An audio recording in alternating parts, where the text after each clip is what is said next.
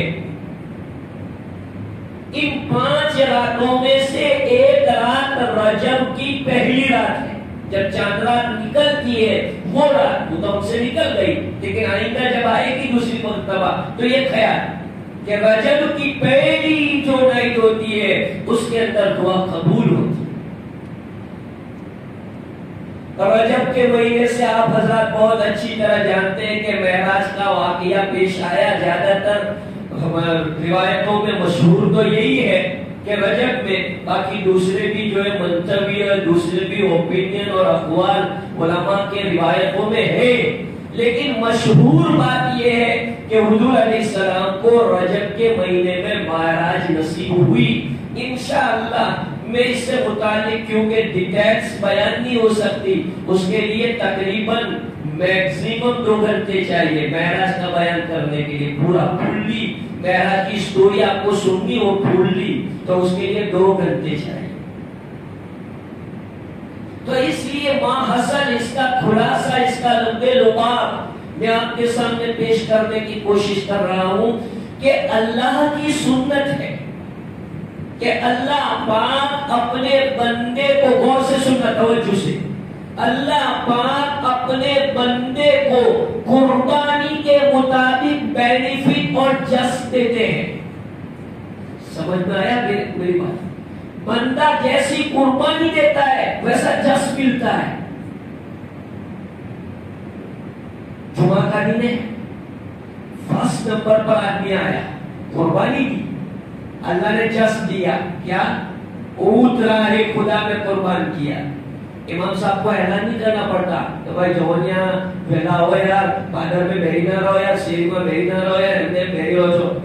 میرے بھائی جمعہ کا دن ہے، اس میں بلانے کی کیا ضرورت ہے؟ اللہ کے قرآن نے بلا دیا، کافی ہے. اذا نودی للصلاة من يوم الجمعة فاسعوا إلى ذكر الله. اللہ کے قرآن نے ندا دے دیے، اب امام کی ندا کی ضرورت نہیں. مومن کے لیے یہ انف ہے کہ اللہ کا حکم آ گیا ہے تو جس ملا، قربانی دی. جتنی جیسی قربانی آدمی اللہ کے لیے دے گا انشاءاللہ آپ کا کوئی لاس ہونے والا نہیں ہے. اللہ آپ کو اس کا بینیفٹ دے گا. یہ اللہ کا رول ہے، یہ اللہ کی سنت ہے، یہ اللہ کا ضابطہ ہے، یہ اللہ کا قانون ہے. قیامت میں سب سے پہلے جنت کا ڈریس کس کو پہنایا ہے؟ حضرت ابراہیم علیہ السلام کو. ترمذی شریف میں یہ روایت ہے. سب سے پہلے حضرت ابراہیم علیہ السلام کو جنت سب ننگے ہوں گے، اوپن سر سے لے کے پیر تک. ماں عائشہ نے پوچھا یا رسول اللہ کتنی شرم آئے گی، چونکہ وہ تو شرمی میں تھے نا، ہماری طرح بے حیا لوگ تھوڑی تھے. عائشہ نے فرمایا یا رسول اللہ کتنی شرم آئے گی؟ کہ عائشہ لوگوں کو اتنی فکر ہوگی کہ کسی کو کس کی طرف دیکھنے کی فرصت بھی نہیں ہوگی. تو سارے لوگ اوپن، لیکن سب سے پہلے جو ڈریس پہنایا جائے گا وہ حضرت ابراہیم علیہ السلام کو. یہاں شرائع حدیث سوال اٹھاتے ہیں کہ وائی کیوں ابراہیم علیہ السلام کی کیا خصوصیت ہے، کیوں ابراہیم علیہ السلام کو سب سے پہلے؟ تو اس کا جواب کہ سب سے پہلے دین کی نسبت پر، اللہ کی نسبت پر اگر کسی کا ڈریس اور لباس اتارا گیا تو وہ ابراہیم علیہ السلام تھے. اس لیے اللہ نے جس اور بینیفٹ کے طور پر سب سے پہلے ابراہیم علیہ السلام کو جنت کا لباس نصیب فرمایا. وہ جیسی قربانی آدمی دیتا ہے ویسا جس ملتا ہے. اب آؤ معراج کے اندر. حضور نے بہت قربانیاں دی، کسی نے ایسی قربانی نہیں دی جیسی حضور نے قربانی دی ہے۔ آپ علیہ السلام کو بہت ستایا گیا۔ جب آدمی کا دل بھرا آتا ہے تو سچا دوست اس کو دلاسا دیتا ہے، نہ گھبرانے یار، کہیں نہیں کھایا، کھڑو مانس سے یار، جو مانس سے یار گھبراؤ ہوئے۔ جو ریئل آدمی ہوتا ہے نا وہ حوصلہ بڑھاتا ہے، ہمت دیتا ہے۔ آج ہمارے سماج میں سے ختم ہو گیا، وہ بیچارہ ویسے ہی تو اندر تو مر رہا تھا، تو نے مار دیا اس کو۔ ارے حدیثوں میں آتا ہے کہ جب ایمان کے پاس جاؤ تو اس کے سرانے بیٹھ کے اس کو ہمت دلاؤ، بھائی گئے حاجی صاحب آؤ تو بولو بولے تھا اگلا اٹھواریا میں کا پھڑتا، ایسی ہمت دلانا، حوصلہ۔ ہاں کورونا تھے کیوں کیا پڑھی ہو وہ بیچارہ ویسے ہی مر جائے۔ حوصلہ، ہمت، یہ اللہ کی سنت ہے، نبی کی سنت ہے۔ قرآن میں پڑھو، جگہ جگہ پر اللہ نے اپنے نبی کو ہمت دلائی، حوصلہ دلایا۔ کرکٹ کھیلتے ہیں نوجوان، بالر کو جب پڑھتی ہے برابر وہ چھکے لگاتا ہے آفریدی کی طرح سے، تو کیپٹن آگے کیا چالے برابر کیا کھاؤ کر برابر گڈ بال گڈ بال۔ یہ کیا ہے؟ حوصلہ بڑھا رہا ہے، اس سے ہمت بڑھا رہا ہے کہ بالر کی ہمت بڑھے گی تو حوصلہ توڑ دے گا تو پھر اور چھکیاں لگے گی، ہے نا؟ ایسے وکٹ جاتی ہے تو کیپٹن جو ہے حوصلہ بڑھاتا ہے، ہمت بڑھاتا ہے۔ تو یہ طریقہ ہے، ہمت بڑھاؤ لوگوں کی، حوصلے بڑھاؤ لوگوں کے، حوصلے توڑو مت اللہ کے واسطے، اور کام کرنے والوں کے حوصلے خصوصاً مت توڑو۔ کمیونٹی میں ایک بیچارہ نوجوان ابھر کے آتا ہے، اس کے حوصلے ہوتے ہیں کہ میں کچھ میری قوم کے، میرے گاؤں کی کچھ خدمت کروں، حوصلے لے کے ابھرتا ہے۔ ارے آج کل وہ آئی کیوں مارے ہو چٹنی پہنے نہ پڑ تو حوصلہ ختم۔ تمہارے ساتھ چٹنی پہ ہو، تمہارے سامنے چٹنی پہنتا تھا تو اس کی چھوٹی عمر تھی، کیا ہوا؟ اللہ نے اس کو ٹیلنٹ دیا ہے، اس کے پاس ایبیلٹی ہے، ٹیلنٹ ہے۔ ٹیلنٹ والوں کی قدر کرنی چاہیے۔ ہمارا مسلم سماج جو بیکورڈ کہلاتا ہے اور جو پیچھے جا رہا ہے، اس کی وجہ یہ ہے، غور سے سننا اور برا لگے تو کبھی دوسری مرتبہ دعوت مت دینا، لیکن ذہن میں بات رکھنا کہ ہمارا مسلم سماج جو پیچھے جا رہا ہے وہ اس لیے کہ ٹیلنٹڈ لوگوں کو ہم آگے نہیں بڑھاتے، صلاحیت رکھنے والے نوجوانوں کو ابھرنے نہیں دیتے۔ گاؤں میں کوئی ابھر کے آیا اس کے پیر کاٹ دیتے ہیں۔ حوصلہ بڑھاؤ، ہمتیں بڑھاؤ، یہی نوجوان تمہیں دعائیں دیں گے، کام کریں گے۔ تو حضور علیہ السلام کا حوصلہ ٹوٹ گیا تھا۔ کیسے ٹوٹ گیا؟ ایک بیوی تھی جو ساتھ دیتی تھی، ہماری مائیں بہنوں کے پاس آواز جا رہی ہے، ہماری مائیں بہنوں کے پاس آواز جا رہی ہے، تو انہیں جو ہے اپنا آئیڈیل حضرت خدیجۃ الکبریٰ کو بنانا چاہیے۔ حضرت خدیجۃ الکبریٰ رضی اللہ تعالیٰ کا بہت سپورٹ تھا حضور علیہ السلام کو۔ پہلی مرتبہ جب جبریل سے ملاقات ہوئی تو آپ کو جو ہے بخار چڑھ گیا، کانپتے تھے، گھر آئے کانپتے کانپتے گائے خلا سے۔ تو حضرت خدیجۃ الکبریٰ نے اس نے کہا واہ ابے اٹھے کیوں نہ تو اٹھائیے، شیخورا کے اگر ولی ہو تو کیا کر واہ ابے حضرت بخاری شریف میں پہلے چیپٹر میں کتاب الوحی کے اندر حضور صاحب حضرت خدیجہ نے کہا کہ نہ یا رسول اللہ آپ کا کچھ نہیں بگاڑے، تو بہت اچھے اخلاق والے، جو رشتے داروں کا خیال رکھتے ہیں، یتیموں کا خیال رکھنے والے، اللہ آپ کو ضائع نہیں کرے گی۔ یہ خدیجۃ الکبریٰ کے بول۔ تو وہ خدیجۃ الکبریٰ کا انتقال ہو گیا، تو حضور کو بہت دل پر لگا کہ میرا ایک سپورٹ تھا وہ بھی چلا گیا۔ اور اسی طرح طائف کا واقعہ پیش آیا، شعبہ ابی طالب میں آپ کو 3 سال تک قید رکھا گیا، یہ سارے واقعے پیش آئے تو آپ کا دل ٹوٹ گیا۔ جب کسی آدمی کا مخصوص آدمی جو ہوتا ہے نا، اپنا ہارڈلی آدمی جو ہوتا ہے، اس کا دل ٹوٹ جاتا ہے تو آدمی خوش کرنے کے لیے کیا کرتا ہے؟ چاہتا ہے اپنا طرف سے آجا پارٹی ہے ماشاءاللہ اپنے طرف خوش کرتے، تو آدمی اس کو خوش کرنے کے لیے گھمانے کے لیے لے جاتا ہے۔ جب بچہ جو ہے کچھ ڈپریشن میں آ جاتا ہے تو باپ چاہتا ہے کہ اس کو ذرا گھمانے لے جاؤ، مائنڈ فریش، ہماری لینگویج میں کہ مائنڈ فریش ہو جائے۔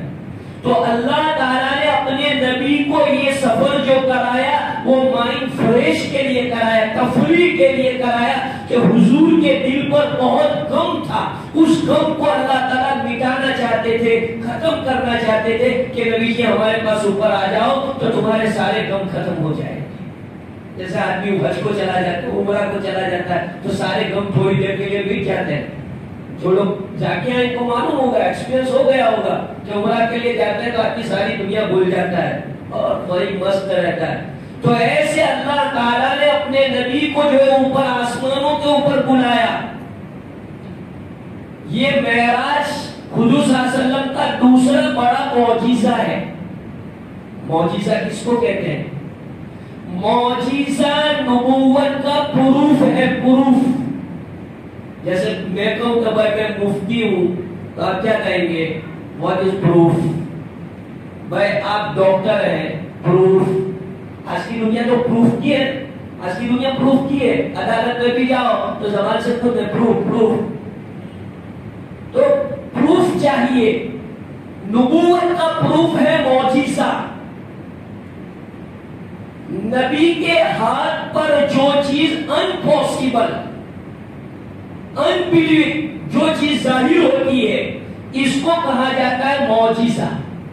اور ولی کے ہاتھ پر جو ناممکن چیز، امپاسبل چیز، ولی کے ہاتھ پر جو ظاہر ہوتی ہے اس کو کہا جاتا ہے کرامات۔ ڈفرنٹ ولی اور نبی کا، سمجھ میں آیا؟ کہ ولی کے ہاتھ پر جو ناممکن چیز ظاہر ہو اس کو کہا جاتا ہے کرامت، وہ بھی حق ہے۔ کتابوں میں لکھا ہے وَالْكَرَامَاتُ حَقٌّ وَكَرَامَاتُ الْأَوْلِيَاءِ حَقٌّ۔ جو مدرسوں میں کتابیں عقائد کی پڑھائی جاتی ہے اس میں آتا ہے۔ ایسے وَالْمِعْرَاجُ حَقٌّ، عقیدۃ الطحاوی ہمارے عربی مدارس کے نصاب میں پڑھائی جاتی ہے، اس میں اہل سنت والجماعت کا عقیدہ لکھا ہے کہ معراج کا عقیدہ رکھنا یہ برحق ہے۔ کوئی آدمی انکار کرے تو کافر ہو جائے۔ وہ کیوں انکار کرے گا آدمی؟ کیا یہ ناممکن ہے؟ امپاسبل ہے۔ جب انسان چاند پہ جا سکتا ہے، مریخ پہ جا سکتا ہے، اور سائنس اور ٹیکنالوجی نے کتنا ڈیولپ کیا، آج تو امریکہ کیا کیا دعویٰ کر رہا ہے، ناسا نے کیا کیا دعویٰ کر دیا، تو کیا ایک اللہ ایسا نہیں کر سکتا؟ جب انسان راکٹ کے ذریعے سے اور پتہ نہیں اور ٹیکنیکل لائن کے ذریعے سے کہاں کہاں پہنچ سکتا ہے، تو اس انسان کو دماغ دینے والا خدا اگر کرنا چاہے تو نہیں کر سکتا؟ جس خدا نے انسان کو مائنڈ دیا ہے اور اس مائنڈ کو یوز کر کے وہ یہاں تک پہنچ رہا ہے۔ تو اس لیے میرے بھائیوں یہ کوئی بھی ناممکن چیز نہیں ہے۔ جناب آدم علیہ السلام کہاں سے آئے تھے دنیا میں؟ آسمان سے۔ عیسیٰ علیہ السلام کہاں گئے؟ دنیا سے آسمان پہ گئے۔ تو جب ان کے لیے پوسیبل ہے تو حضور صلی اللہ علیہ وسلم کے لیے کیوں پوسیبل نہیں ہے؟ تو اللہ تعالیٰ جانتے تھے، دیکھو ہر وقت کے نبی کے اوپر اللہ نے وہ معجزہ ظاہر کیا جو اس وقت کی ڈیمانڈ تھی۔ جیسے عیسیٰ علیہ السلام کے زمانے میں ڈاکٹری کا عروج تھا، ڈاکٹری کا پن تھا، یعنی ڈاکٹری کا چرچا تھا، تو اللہ نے حضرت عیسیٰ کو وہ معجزہ دیا۔ اس کا وقت نہیں ہے، تفصیل میں نہیں جاؤں گا کہ حضرت عیسیٰ جو کوڑی کو اچھا کر دیتے تھے، اندھوں کو اچھا کر دیتے تھے۔ حضرت موسیٰ علیہ السلام کے زمانے میں جادوگری کا عروج تھا، جادو بہت تھا، گھر گھر لوگ جادوگر بنے ہوئے تھے۔ تو اللہ نے موسیٰ علیہ السلام کو اس کے توڑ کے طور پر ید بیضا اور عصا دیا۔ حضور علیہ السلام کے زمانے میں شعر و شاعری اور کلام کا پن اور عروج تھا، اس کی ڈیمانڈ تھی کہ فصیح و بلیغ انداز میں کوئی آدمی اچھی اسپیچ دے، اچھا خطبہ دے، تو اللہ نے قرآن جیسا معجزہ عطا فرمایا۔ اور نبی علیہ السلام قیامت تک کے لیے نبی تھے، اور اللہ کو معلوم تھا کہ سائنس و ٹیکنالوجی کا زمانہ آنے والا ہے، تو اس لیے اللہ تعالیٰ نے سائنس اور ٹیکنالوجی کو سمجھانے کے لیے نبی کو معراج کا واقعہ عطا فرمایا تاکہ آگے چل کر کے کوئی اس کا انکار نہ کر سکے، کسی کے لیے جرأت نہ ہو سکے کہ جب تم سائنس اور ٹیکنالوجی کو مانتے ہو تو کیا اللہ تعالیٰ کی بنائی ہوئی چیز کو نہیں مان سکتے؟ اس لیے اللہ نے معراج کا واقعہ عطا فرمایا۔ 25 صحابہ سے یہ واقعہ منقول ہے۔ تفسیر ابن کثیر جو تفسیر کے معتبر کتاب ہے، اس کے اندر علامہ ایمان الدین نے، ابن کثیر نے جو ہے 25 صحابہ کے نام نقل کیے ہیں اور پوری ڈیٹیلز کی واقعے کی نقل فرمائی ہے، سمجھے؟ تو اس لیے یہ عقیدہ رکھنا کہ معراج برحق ہے، پھر اوپر کیا ہوا وہ تو آپ سب جانتے ہیں کہ اللہ پاک نے نبی پاک علیہ السلام کو جنت کے نظارے کرائے، جہنم کے عذابات کو جو ہے اللہ کے رسول کو دکھلائے کہ دیکھو یہ عذاب ہو رہا ہے۔ دیکھا گیا کہ کچھ لوگ ہیں کہ جن کے سامنے ترو تازہ گوشت ہے، خوشبودار گوشت ہے، اور دوسری طرف بدبودار گوشت ہے، تو وہ خوشبودار گوشت کو چھوڑ کر بدبودار گوشت کھا رہے ہیں۔ کچھ لوگوں کا نیچر ہی ایسا ہوتا ہے، کچھ لوگوں کی فطرت ہی ایسی ہوتی ہے۔ اللہ کے رسول نے سوال کیا جبریل سے کہ جبریل یہ کون لوگ ہیں اور کون سے، غور سے سنا کہ کون سے گناہ کی وجہ سے ایسا ہو رہا ہے؟ جبریل امین علیہ السلام نے فرمایا یا رسول اللہ صلی اللہ علیہ وسلم، یہ آپ کی امت کے وہ لوگ ہیں کہ جن کو اللہ پاک نے حلال پاکیزہ خوبصورت بیوی عطا فرمائی تھی، اس کے باوجود اس کو چھوڑ کر کے لونڈی کے ساتھ اور ویشیا کے ساتھ اور اسی طرح بازاری عورت کے ساتھ افیئر کر کے اس کے ساتھ اپنی خواہشات کو پورا کرتے تھے۔ یہ وہ لوگ ہیں کہ جو گھر کی لذت والی چیز کو چھوڑ کر بازاری چیزوں کو اپنانے کے عادی بنے ہوئے تھے، کہ جن کو گھر کا کھانا اچھا نہیں لگتا، ہوٹل کا کھانا اچھا لگتا ہے۔ جو مثال کے طور پر ذکر کیا ہے، ورنہ ہوٹل میں کھانا کوئی بری بات نہیں ہے۔ گھر کی جو مستورات ہے، اللہ نے ریئل تمہارے لیے اس میں ثواب رکھا ہے، اس کو چھوڑ کے آ جائے۔ عیاشی آدمی کتنی کر رہا ہے، الامان والحفیظ، اس کی وجہ سے تو بیماری آ رہی ہے، ہلاکتیں۔ تو اللہ کے رسول صلی اللہ علیہ وسلم نے یہ عذاب دیکھا۔ بھائیوں اور بہنوں سے بھی گزارش ہے کہ اپنے کیریکٹر کی حفاظت کریں، اپنی سیرت کو داغدار نہ ہونے دیں۔ ہماری نوجوان بیٹیاں خاص طور پر سنیں کہ آپ کی سیرت، آپ کی کردار، اگر آپ کی سیرت اور کردار پر کوئی ایسا داغ لگ گیا تو آپ کا باپ مسجد میں آنے کے لائق نہیں رہے گا، گاؤں میں کسی کو منہ دکھانے کے لیے لائق نہیں رہے گا۔ میری بچیوں، اللہ پاک تمہیں جو ہے ریئل تمہاری خواہش پوری کرنے کا موقع دینے والا ہے۔ کیوں غیروں کے پاس جاتی ہو، کیوں افیئر قائم کرتی ہو غیر مسلم اور اس طرح کے جو ہے اپنے سماج سے ہٹے ہوئے لوگوں کے سامنے؟ یہ کتنی گھناؤنی اور گری ہوئی بات، دنیا بھی برباد، آخرت بھی برباد۔ ایسے پریم کو کیا کرنے کا، ایسے لو اور ایسی محبت کو کیا کرنے کا کہ جو دنیا بھی برباد کر دے، جو آخرت بھی برباد کر دے۔ تو رسول اکرم صلی اللہ علیہ وسلم نے وہ عذاب دیکھا، اللہ نے دکھایا تاکہ اللہ کے رسول امت کو آگاہ کرے، امت کے لوگ اس کو سن کر اپنے پریکٹیکلی لائف میں یہ چیزیں پیدا کریں۔ کچھ لوگوں کو دیکھا کہ ان کے ناخن تانبے کے بنے ہوئے ہیں اور اپنے چہروں کو نوچ رہے ہیں۔ اللہ کے رسول نے پوچھا یہ کون ہے؟ جبریل نے کہا کہ یہ وہ لوگ ہیں جو غیبتیں کرتے ہیں۔ دلچسپ مشغلہ غیبت، کسو نہ بنے تو گھومنو چوراو چکلو شیری کہیں نہیں آپ کونو چھے آپ کونی چھے اللہ بھائی اللہ اللہ کرنے تاری اور قبر میں تو پگ لگتا ہے۔ یہ حال ہو گیا بڑی عمر کے لوگوں کا۔ کیا ضرورت ہے کہ ہم بھائی تباہی یوں کرے وہ کرے؟ بھائی اللہ کا ذکر کرو، درود شریف پڑھو، استغفار کرو، ٹائم کو ویسٹ نہ کرو۔ اگر ٹائم ہے تو فیملی کو ٹائم دو، گھر میں بیٹھو اور گھر کے کاموں میں ساتھ دو۔ یہ ساری چیزیں میں نے آپ کو بتایا تھا کہ میرا بہت تفصیلی چیز ہے۔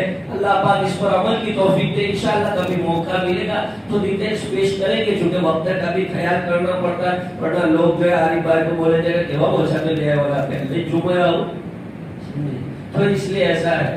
اللہ تعالیٰ مجھے اور آپ کو عمل کی توفیق عطا فرمائے۔ وآخر دعوانا الحمدللہ رب العالمین۔